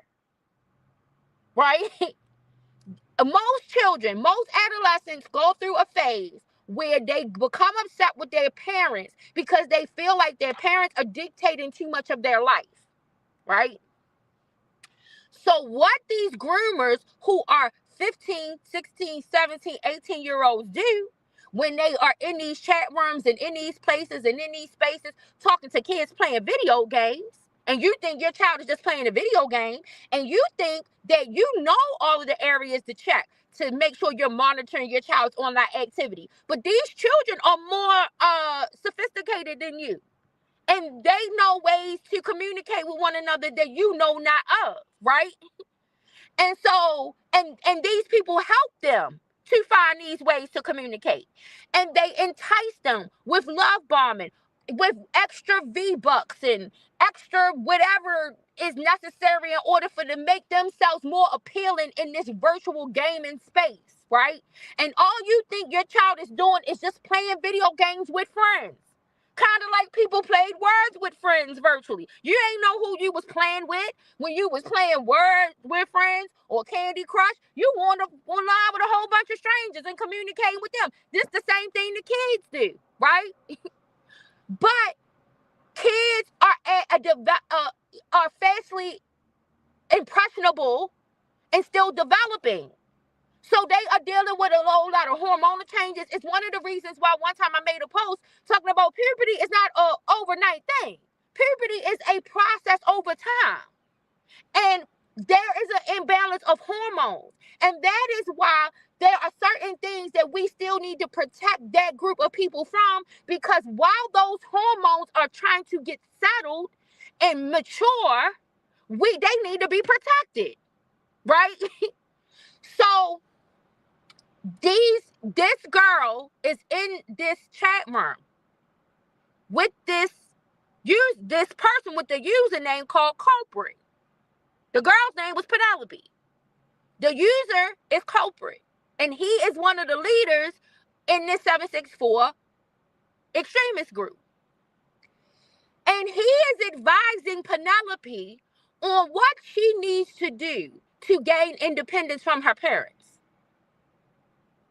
Because he is advising her that if her parents ever hop upon her online activities and what she's doing, that they are going to take this from her. So she needs to do this set of things in order to try to safeguard her online life, her virtual space, in order for her to have some independence. So he instructs her to stage a suicide attempt. And when she stages this suicide attempt, she leaves open purposely. He tells her, instructs her to purposefully leave open her Discord so that one of her parents can find the information in her Discord. The father ends up finding it. The father, after he goes back to the hospital, he demands her to open up her cell phone. He starts looking through that. He finds more stuff. The medical doctors are treating her for her medical injuries, but he's overly emphasizing to the medical doctors, get this medical stuff straight, because we need to get her checked into somewhere right away. There is something very dangerous going on, right? You said, why enticing agreement for her to trust him over her parents. Pat, this is the thing. I do not know why people do not realize that the way that society is today, most kids trust their peers over their parents. This is something that people don't be wanting to admit when they be having these conversations. This is what I mean by people not like being honest in their conversation. Most children, their peers have more influence over them than their parents. And that's just the reality.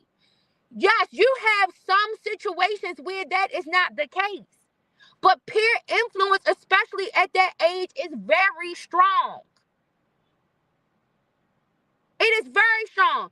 And you think about the reach and the bandwidth that these kids have now that we did not have when we were kids, and how even more difficult it makes it for them trying to grow up in this space. And it is more pressure. It is more pressure. And yes, you can try to think you're providing your child and equipping them with all the things they need to be able to withstand that pressure. It is being proven. It is being proven by the numbers that are coming out that is not working. That is why the FBI has labeled these type of groups the most dangerous terroristic threat in the United States and abroad. Is the rise of these nihilistic groups. I talked about them being NGOs.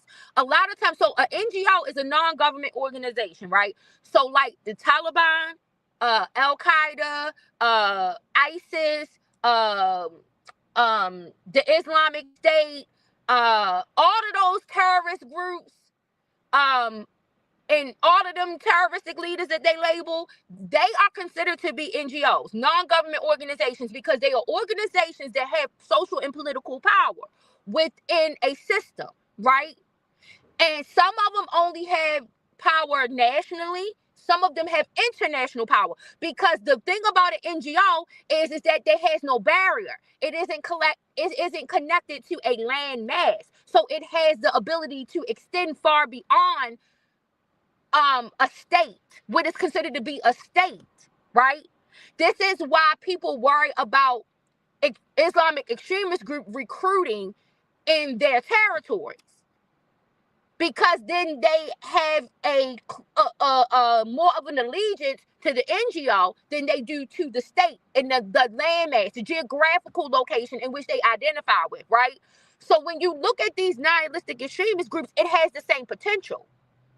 It goes beyond a geographical location. And so you think about the fact that these children are dealing in a space that has no barriers, that has no limits. They are not confined to a particular geographical location. When we were kids, we were confined to a certain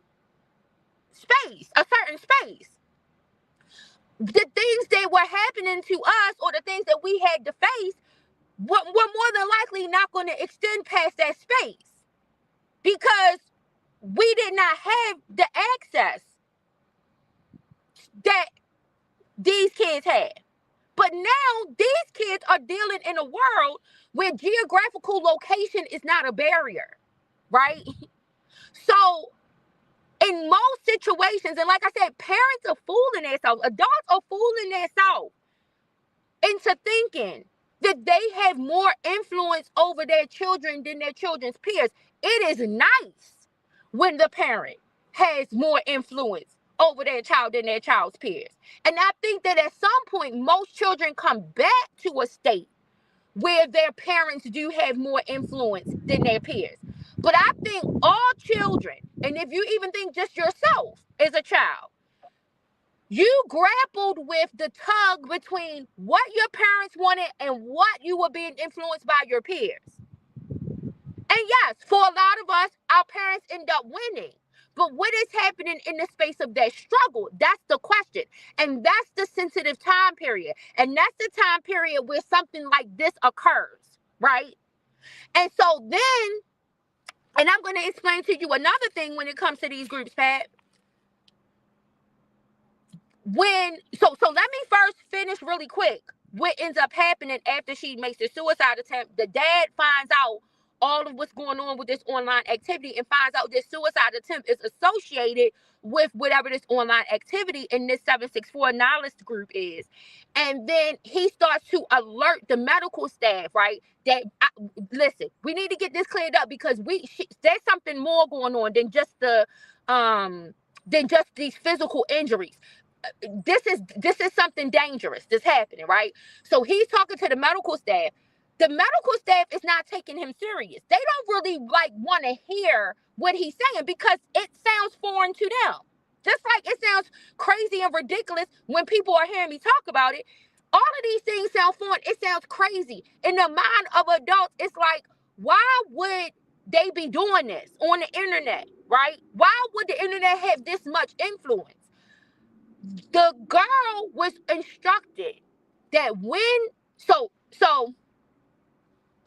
of course when the doctors come in, the girl is speaking the way in which her parents have trained her now. She's acting like she's normal, that nothing's wrong. She's like back to her normal self, making them think that she just had a situation that occurred and she's okay and she'll be fine, and she's reverted back to her normal self because she's been advised on what to do next, right? So then she tells this medical staff that the reason that she attempted to do this to herself was because her parents are mentally and physically abusing her. This is part of the playbook that these kids in these nihilistic groups are telling these younger kids to do in order to get independence from their parents. So now you can be in a position where they think it's independence some kind of way because they become a ward of the state. And in a way, in some situations, y'all, that is independence. Because the state does a poor job of monitoring children that are in foster care. The state will remove a child out of a home where they say abuse is happening and place them into a foster home where abuse will really be happening, and then something bad will happen to the child. Where is the state monitoring to make sure that that's not happening? They're really not. So the reason why these kids can advise these younger kids to do this as part of the playbook is because they've either done it themselves, they've seen it happen, they've seen how when you become a ward of the state, you get some independence because nobody's really tracking you and paying attention to you like that anymore.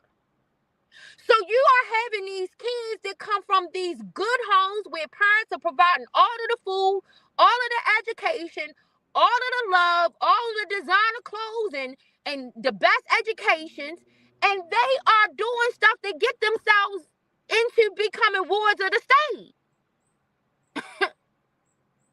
because they want some independence so that they can have some control over this virtual reality that they've made for themselves.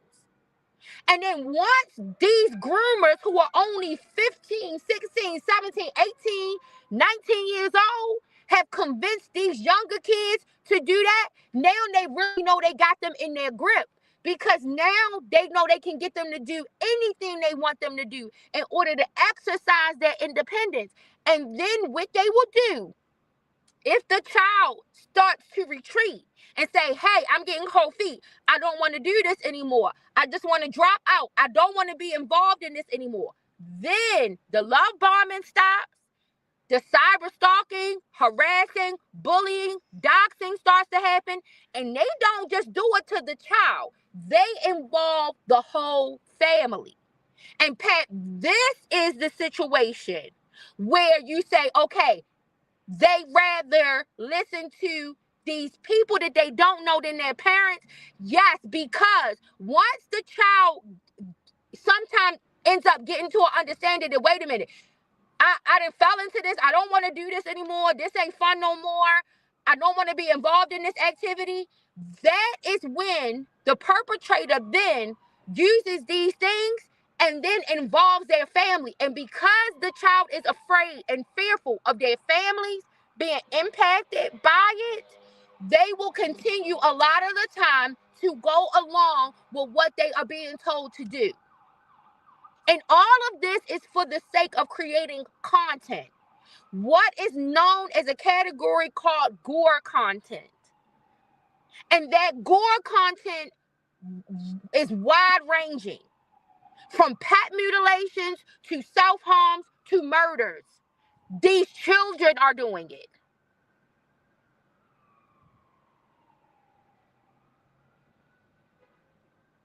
And they are being enticed, coerced, manipulated into doing it because it starts off with this We are innocently playing these video games in these chat rooms. This person is showing me how to do special things on the video game. Kind of like back in the day, you know, when we used to be playing video games and you used to get like a cheat code from your friend.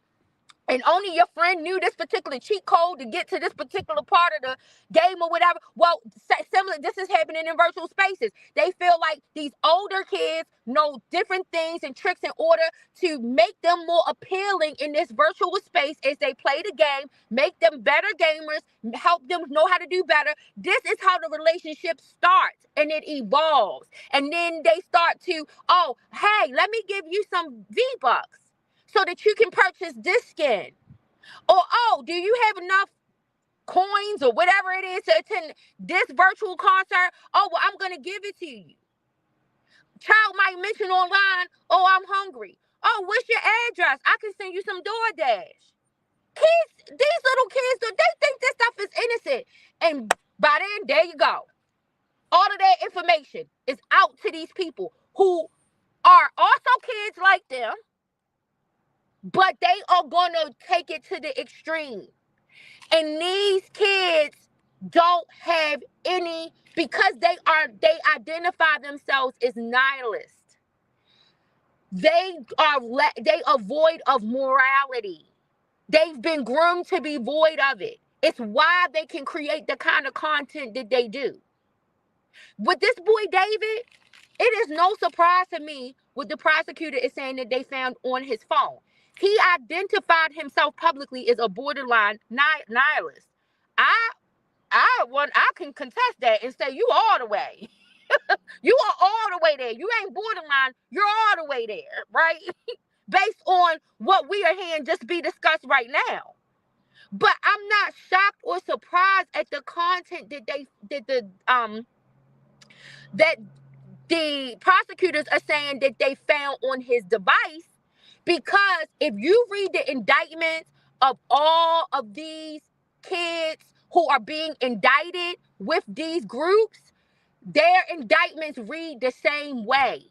There is a pattern of behavior that is consistent.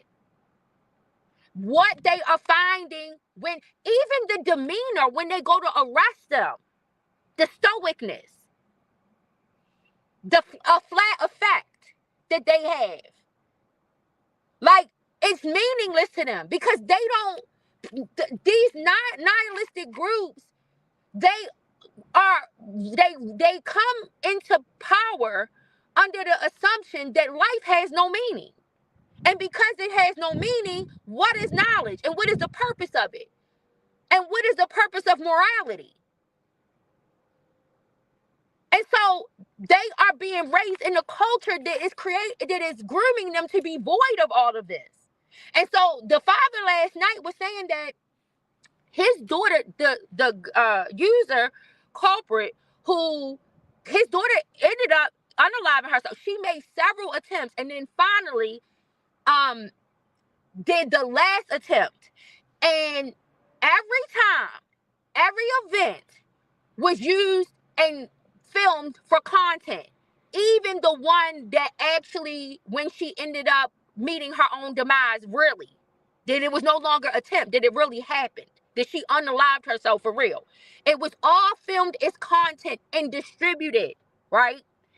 And so the user who was the one that was responsible for being his daughter's edgelord, because that's what they are identified. They identify as when they become these leaders within the group, they are called edgelords. So the user by the name of culprit, who was identified as his daughter's edgelord, after his daughter passed away, this boy and that organization was still contacting the parents,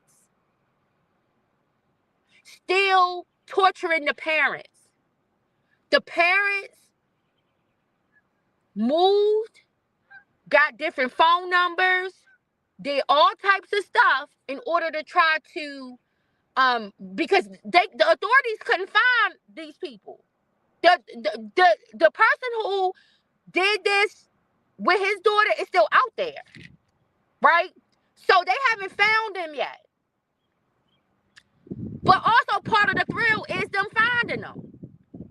So these perpetrators are actually okay with being discovered. It's a thrill. It's like a chase for them to be caught, right? But he's making contact. So even after the parents change locations, change phone information, all of these different things, they still got a hold of the information. And every time the parents are doing something to try to change their information so that they can try to heal from what they were a victim to because of what their child got involved in, these people find a way to find them. And they are still harassing them. And the father was saying, he was like, I struggle between two things. He said, because I know that if I was probably given an opportunity to be in a room alone with this boy after what happened to my daughter, that I would want to crush his skull. He said, but when they call on the phone and they're doing all of this harassing and the things that I hear them say, he said, I can't help but for the parent inside of me to say, this is a child that's saying all of this. And he was like, and I will find myself in situations where I feel like I'm trying to appeal to a child. And he was like, but they are void of this. They are void of anything that can bring them back from whatever this is that they have gotten into. And he said, and I have to remember that somebody once groomed him into this. That yes, he is responsible for what happened to my child, what happened to my daughter. But the same thing that caused my daughter to do what she did is the same thing that groomed him to this point. And that is the danger about what we're saying. And Pat, I feel like this. Until as older people, we begin to assume some of the responsibilities and be accountable and the burden, and until we try to correct the stuff that we have okayed in our generations to happen, to exploit children, I don't even know if, like, from what this shit that I'm listening to, that I'm hearing now, I don't know if we can come back from it. I don't know. That's how dark it is.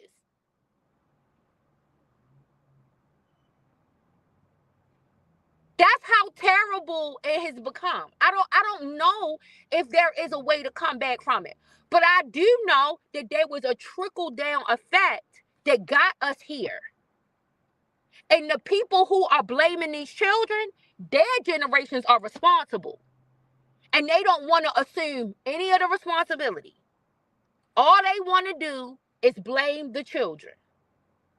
It's their fault. They want to blame the parents of those children. Well, what did your generation do with those parents that allowed those parents to parent those children? That's the thing, the piece that's missing. That's the piece that nobody wants to discuss or talk about or have a conversation about. Because then it makes you realize the problem did not start with them. And the problem didn't start with their parents.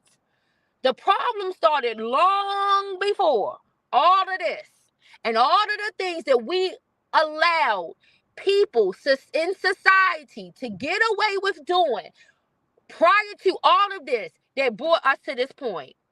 You said we're only left with keeping as many. Exactly, and that's how I feel, Pat. And that's why I come on here and I talk about it. And I know some people might feel like I talk about it too much. And I know I only reach like a little bit. I don't reach that many people. But I talk about it because hopefully I can reach somebody who has a bigger voice that didn't know this stuff was occurring. And they can send it out to more people. And then those people can send it out to more people. Because That's all we can do. When we ask the question, what are you gonna do about it? That's what you do about it. You use the little bit of voice you have in order to try to bring awareness with the hopes that somebody else that might have a bigger voice heard you and can take that message somewhere else. And then somebody who has a bigger voice than them can take, because that's the tactic that they're using when they're doing all of this destruction. They start off with a little voice that only reaches a couple of people, and then the next thing you know, it's reached the masses. So why not use that same strategy when you're trying to combat something? You don't have to have a big space or a big platform or have a overwhelming influence.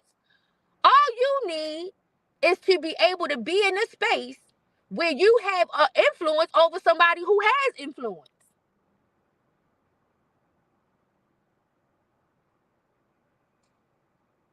I happen to be in a situation in my life where I have influence over some people who have, I have a decent amount of influence in my own personal space, but there are people in my life who I know have a much bigger influence and a much bigger stage than me, and that's because that's what they love to do. I don't like to be in front of a whole bunch of people. That's just not my thing. But because I have influence with those people who have that bigger influence, and those people count on me and trust me when I'm talking to them about certain things, and then those things shock their conscience, and then they go on to carry it somewhere else, that's the satisfaction I receive. I don't have to be the one doing it. I don't have to be the one carrying the message. If all I'm doing is engaging in conversation with one, that I can help them to see what I'm saying, and then they take it and give it to millions, I don't ever have to get credit for it getting to the millions. Because all I want is for it to get to them. That's it. I don't care who get credit. I don't even think people should be getting credit anyway. But if somebody else gets the credit, go ahead. Because my whole concern is that people get the message and they understand, and that they try to do what they can and use their influence in order to help, like you said, Pat, save the most that they can. Because we can't save everybody. We probably ain't even going to save the majority. But we can try to save as many as we can. And I think it starts with us talking with people in our peer groups, with us trying to make some connection with the people, with our elders, and then those younger people. Because if people want to believe it or not, this generation here is the bridge between those elders and those younger people, to try to create some type of bridge to see what is happening, to help facilitate the conversation. The same way I say, like, I'm a centrist when it comes to my political views, right? And I explain all the time that the middle ground is dangerous ground, and oftentimes I can try to sit and have a conversation with somebody who is extremely liberal and somebody who is ultra conservative, and I can try to bring them to a bridge, because I don't agree 100% with one or the other. But there are certain things it is difficult for somebody who is a centrist, because the centrist has to try to gain the trust of both sides. And that is sometimes difficult to do. When you gain that trust, though, that is the place where things can happen. And I believe that is a pivotal role that the people within our that sit in our space right now play. We play a pivotal role in between the elders and in between the younger, in order to try to create a bridge in the space to have this conversation, to see what can be done to try to save them. Stop with all the dogma. Stop with all the blame. Stop with all the accusations. Stop with trying to make it seem like that this generation got this perverse on their own. Take the accountability for the roles that you played in the perversion, that we are seeing now, and let's try to come to some kind of median where we can try to figure out what are we going to do, what security measures and safeguards are we going to try to put in place to save as many as we can. That's my goal and objective when I come talk about this. That's what I have in mind when I highlight or I bring out something like that. It's not to be confrontational, but try to get it to say or have the conversation in a way that shocks the conscience. Sometimes it gets people to wake up to see what's really happening. Stop living in the confines of your little space, confined, limited space, and see what's really going on in this world. And see how this didn't get like this overnight. You said I am shocked on how these people get hold to all these little kids to traffic. Where are these parents? And see, that is the question, Pat, that so many people can ask. But Pat, honestly and really, it only takes a second for a child to be abducted. It only takes a second.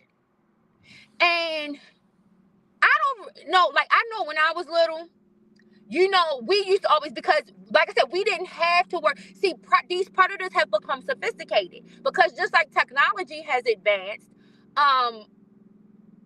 their level of sophistication has advanced too. They don't have to do all of what they used to have to do in order to seek out their victims, right? It's easier for them to seek out victims now, right? And so back in the day, you know, when we was little, we might be in the neighborhood riding our bikes. Now, I'm going to tell you this. So look, y'all, I used to be so mad at my mama, right? Because my mom did not want me to ride my bike outside of where I used to live when I was little, right? It was like a complex. And the complex was a bunch of townhomes, right? I don't know if every area calls them townhomes, but it's townhomes. So it's like houses that are connected, right? And that's where, when I was little, that's where I lived with my mom, right? And so my mom, I wasn't a child that could go outside when my mother wasn't home, right? I had to wait till my mother got home. And then my mom did not want to let me like go ride my bike or do anything outside of the court. Am I still cut out? Can you hear me, Pat? Let me see. Can you hear me? It's pulsing, so I don't know. Can you hear me okay?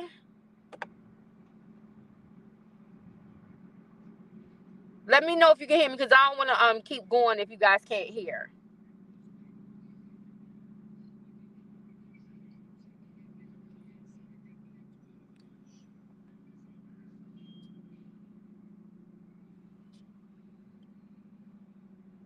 Pat, can you hear me okay? Or anybody? Can anybody hear me that might be listening?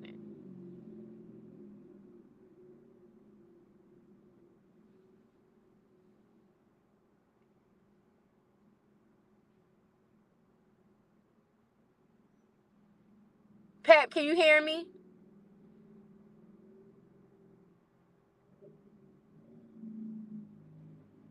Hopefully you guys can hear me. I don't know, but I'm gonna go on and tell the story. So my mom, she did not want to let me go out that court and ride my bike. She did not want, like, I could go because it was a front and a back, right? So in the front is most of the time, and this is because of this, a lot of times my friends had to come to my court to play. Because they will want me to come play with them, right? But it was already known. Everybody already knew my mother was not letting me do anything outside of where she could see me, right? But let me tell you something, y'all. Every now and then, I would be able to think I could sneak and get away with going somewhere where my mother couldn't see me. And I knew I had like a little short window and a little short time span to do it, right? I couldn't go outside of the court for hours. You know what I'm saying? Like, I couldn't do that. Like some kids could do. And then come back to the court. I had to go out, go get the friend, and then tell them come back, right? That I had to go quick and then get back.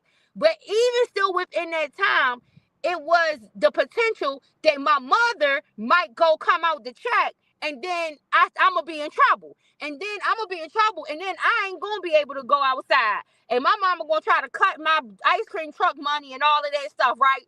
So I knew I couldn't do it, but there were times when I was able to try to sneak and go out of the court for a minute. And just that quick, y'all, is when a child can be abducted. Even a parent who is overly protective, who thinks that they are keeping their eye on their kid at all times, there is a window of opportunity for something to happen.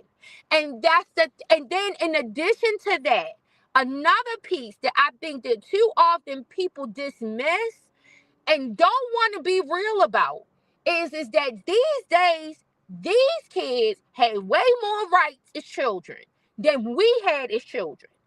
And if you have a child, and especially with me telling you like how they are being groomed of what to do in order to get independent from their parents, to get themselves put into positions where they get CPS involved or get foster care involved, and then the parents, they know this stuff then starts to scare the parent, because then when they start to hear how the social work and all of these people start talking, and then they're afraid that their child is going to be taken, sometimes this is what makes the parents change the approach to a softer approach, which then allows things to spiral out even faster, right?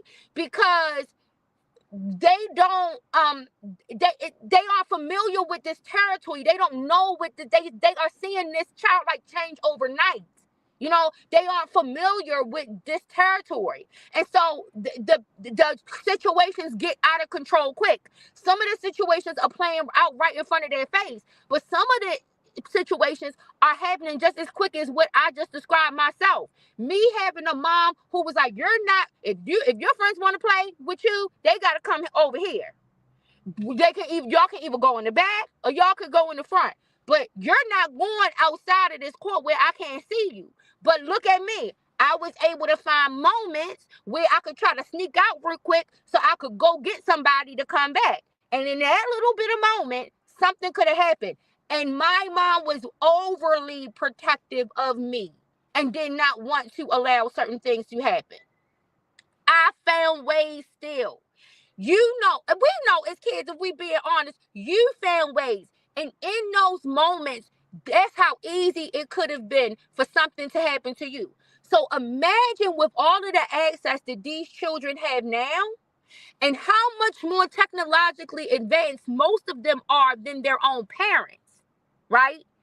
Even when parents think that they have put certain systems to be able to locate and do certain things, guess what? There is somebody coaching this child on how to turn it off, on how to disable it. So that gives the person who is attempting to abduct the window of opportunity. And that's how it's happening. Now, I'm not saying that that's for every single case. Of course, in some cases, there is some negligence on the behalf of the parents. But if we are honest and real about how some children got abducted back in the day with less technology, where it was harder to try to, like, in the neighborhood, if you had a neighborhood where people paid attention, the neighborhood, the people could tell when somebody strange was around somewhere. Who's that person? Why they don't come over here? Don't go near that car. Don't talk. That's how now they don't need to sit in a car trying to scope out a victim. They have more sophisticated measures in order to do this. And so I think that yes, we do have to examine what the parents did when we see these things happening. But I don't think the overall conclusion we can come to is that it was some fault of the parents. Because even in situations where you have parents who are the most attentive, there is a small space and window of opportunity for abduction to occur. And y'all, listen, I talked to y'all for a long time. I did not plan to talk to y'all this long, but I enjoyed talking to you all. Hopefully it's something that you all were able to get from this conversation today that you can go back and share with someone, or that you can look more into and find out more information even than what I think I presented here. And hopefully it will help someone. That's all the purpose of when I do this. When I come out here and I talk about this stuff, it's with the purpose that you just reach one. The scriptures say that the angels of heaven rejoice at one soul. And so if it's just one that I reach, and that one can go and extend the reach, I am just fine with that. And that's my whole mission. And it's been my whole mission since I was a little teeny girl. That did never change. On that note, I love you guys. Y'all have an amazing day. Stay safe out here. I hope y'all have a good rest of your Saturday, and I will talk to you guys soon.